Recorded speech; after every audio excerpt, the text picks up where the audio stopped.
let's just sit and chat for a while, because corporations are spending millions, sometimes billions of dollars to convince you that you're feeling discontent and dissatisfied with your life, so then you can give them as much money as possible. The root here is that to be human is to be discontent, and you have to recognize that. We are naturally discontent creatures. It is not a modern phenomenon. Shakespeare wrote about it, about the inability to not be in the present moment. Humankind has always suffered with this, and it's not even necessarily a problem. Like, think about the things that have been driven by discontent. We have built rockets, we have built cars, we have built modern society as it is. Like, yes, there's a lot of problems, but we keep craving more, and because of this discontent, we have created a lot of beautiful and amazing things. It also drives us to find things like communities, to find our passions, to make a difference in the world. The problem now is that we are constantly being told that these corporations have the solution to it, that we need to fix it. And of course, this problem is always solved with money. Just take a look at marketing and business classes. The first thing that they are taught is to find people's pain points and then figure out a solution and then turn it around and sell it to people. Are you discontent? We know why. It's because you don't have a sauna tent in your backyard. Our discontent is constantly being commodified and then sold to us as a solution. We are constantly being bombarded with ads and sales pitches and sales psychology. Like, this is such a huge industry that is so insidious when you don't recognize what's going on. These tactics are made to grab our attention, to reel us in, to convince us to click that button, to give them our money. And these messages make it so hard for us to be able to make smart financial choices. Boredom and negative feelings cause us to seek refuge in distractions, and these companies are more than happy to provide that for us. Marketers target our emotions because they know that our emotions cause us to act. Our feelings about self-worth and body image make us inclined to purchase fashion and beauty products. Our desire to be more productive motivates us to buy technology that claims to get us there. Anytime we're going through a hard spot in life, unchecked emotions correlate to impulse purchases. Okay, so how do we avoid this? The first one is just so simple, but it's figuring out how to recognize that we just naturally do feel discontent, and there's actually not anything inherently wrong with that. It is okay to feel boredom. It is okay to feel some negative emotions. You don't have to act on them. Learn how to sit with it and be okay with it, and then channel it into something that is a little more productive. The second one I think is a lot harder, but it is how to find your contentment. And this is going to look different for everybody. First is to practice a no spend month.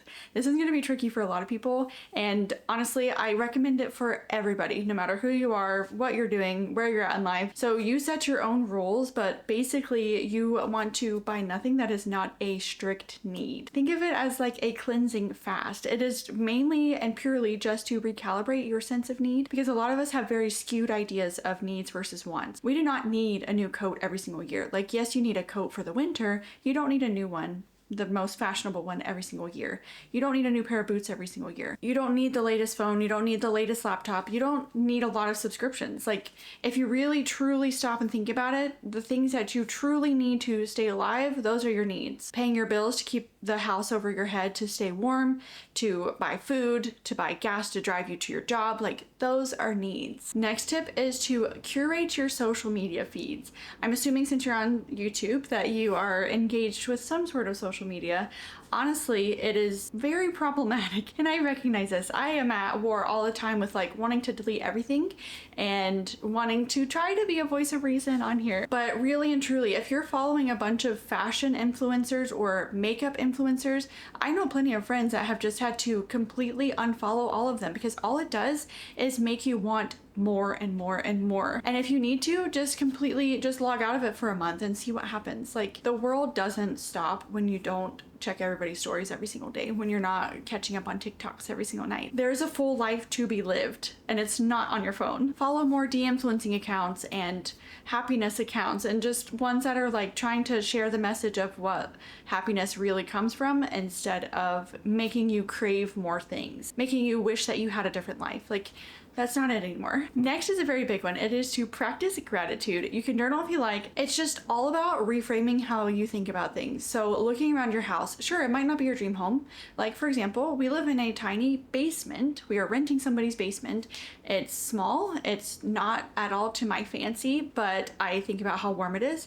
I think about how functional it is. I think about how these are going to be my children's memories of this place. And I love her for that. Like, I also think about the community that I'm surrounded by and the opportunities that I have by living in this space. Next one is another big one that I'm so passionate about. It is finding your hobbies, because I feel like our generation has such a hard time knowing what they like doing, because we spend 6 hours a day on our phones. We don't do things with our hands anymore. We go to work, we come home exhausted, we sit and scroll or we watch shows, and those things don't feed our soul. There's something so therapeutic with working with your hands. It can be wood carving, it can be knitting, it can be making food from scratch, it can be going out and harvesting your own clay and throwing your own pottery, like whatever sounds good to you. It can be fishing, like literally, I could talk about this for hours. Anything that gives you a spark, that gives you a passion, that makes you forget about time and just want to go and do that thing, that is what is going to actually feed your soul. That is what is going to keep you distracted from what you don't have and what you aren't doing. Next is knowing the core things that actually make you happy.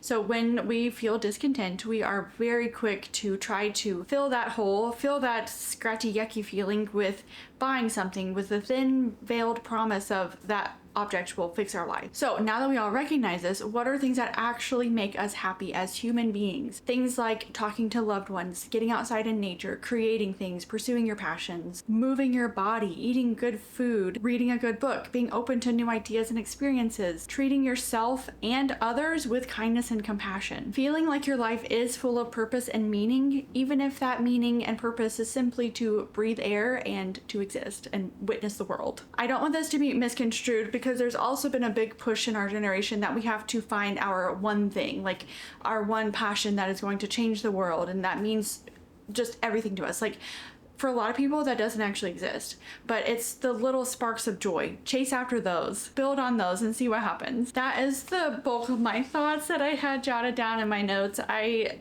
don't want this video to come across that I am the most content person in the world, because I'm not. Like every other human being out there, I have struggled with discontent my whole life, which is ridiculous, because I know that I am incredibly lucky in regards to a lot of things in life. But again, I have always struggled with the feeling of, oh, if I only had that thing, then I would be happy. But let's be real, I get that, and then I want the next thing. But to me, it's all about reframing it. Like, it's not I am unhappy right now, it's just, hey, I have this goal in mind that I'm going to slowly work towards, and if it happens, great. Anyways, thanks so much for being here and listening to me ramble. I'll see you next week.